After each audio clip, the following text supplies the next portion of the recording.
Hello friends, എല്ലാവർക്കും എൻ്റെ YouTube ചാനലിലേക്ക് സ്വാഗതം. അപ്പോൾ നമ്മൾ ഇന്നൊരു സ്നാക്ക് ലൈവായി ഉണ്ടാക്കുന്ന എങ്ങനെയാണെന്ന് കാണിച്ചു തരാം കേട്ടോ. അതായത് വൈകുന്നേരം ജോലി കഴിഞ്ഞ് വന്ന വഴിയിൽ രേഷേട്ടന് ഈ സ്നാക്ക് കൊടുന്നു. ഇതിന് മുമ്പ് ഞങ്ങൾക്ക് കൂടെ തരുമായിരുന്നു, പക്ഷേ ഇപ്പോൾ അത് അവിടെ ഉണ്ടായിരുന്നില്ല കുറേ നാളായിട്ട്. കാരണം റോഡ് പണിയൊക്കെ നടക്കുന്നതുകൊണ്ട് നമ്മൾ കടയൊക്കെ ഒഴിപ്പിക്കുമല്ലോ, അങ്ങനെ അവർ ഒഴിഞ്ഞു പോയതായിരുന്നു കേട്ടോ. ഇത് ബംഗാളികളാണ് ഇത് ഉണ്ടാക്കുന്നത്. അവരുടെ ഭാഷയിൽ ഇത് ജിലേബി എന്നും തമിഴ്നാട്ടിൽ ഇതിന് ചങ്ങലമിഠായി എന്നാണ് പറയുന്നത് കേട്ടോ. അതുകൊണ്ട് ഞാനും ചങ്ങലമിഠായി എന്നാണ് പറയുന്നത്. ജിലേബി മാതിരി ഇരിക്കുന്ന ഒരു ചങ്ങലമിഠായി. ജിലേബിയുടെ പ്രിപ്പറേഷൻ തന്നെയാണ് കേട്ടോ. മൈദ മാവിലൊക്കെ മുക്കിയിട്ട് നമ്മൾ എണ്ണയ്ക്കകത്ത് വറുത്തിട്ട് നേരെ പഞ്ചസാര ലൈനിട്ടിട്ട് അങ്ങനെയൊക്കെയാണ് കേട്ടോ.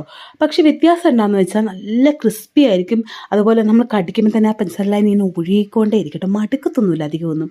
നല്ലൊരു സ്നാക്കാണ് കേട്ടോ. അങ്ങനെ ഞങ്ങൾ ലൈവായിട്ട് ഉണ്ടാക്കുന്നത് കാണാൻ വേണ്ടി പോയി. നമ്മുടെ വീട് തൊട്ടടുത്തായത്, പക്ഷേ ഇത്രയും നാളോട്ട് നമ്മൾ അറിഞ്ഞില്ല. ഇത് ബംഗാളികളുടെ കട മാത്രമായതുകൊണ്ട് ബംഗാളികൾ മാത്രമാണ് കൂടുതലായിട്ട് വരാറ്. പക്ഷേ ഇതിനു വേണ്ടി മാത്രം മലയാളികൾ വരും കേട്ടോ. അത്ര രുചിയാണ് കേട്ടോ ഈ സ്നാക്കിന്. അത് കൂടാതെ ഇത് കണ്ടോ, ഈ സാധനം ടീച്ചർ ഞങ്ങൾക്ക് മേടിച്ച് തരാറുണ്ട് കേട്ടോ. അതും നല്ല സോഫ്റ്റാണ് കേട്ടോ, നല്ല പഞ്ഞി പോലെ ഇരിക്കും. ഇതാണ് തുടക്കം ഉണ്ടായത്.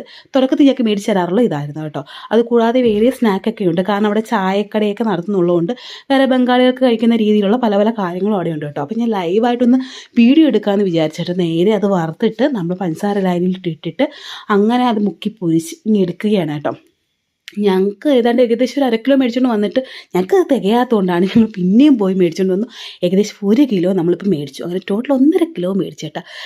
ഞാൻ ഓർത്തൊരു 3-4 ദിവസമൊക്കെ ഉപയോഗിക്കാമല്ലോ, പക്ഷെ 2 ദിവസത്തിനുള്ളിൽ തീർന്നു. ഞാൻ ഡയറ്റിങ്ങിലൊക്കെ ആയിരുന്നെങ്കിലും പോലും എനിക്കിത് തിന്നാതിരിക്കാനുള്ള ഒരു ക്ഷമ ഉണ്ടായിരുന്നില്ലാത്തതുകൊണ്ട് കുറച്ച് ഞാനും കഴിച്ചു കേട്ടോ.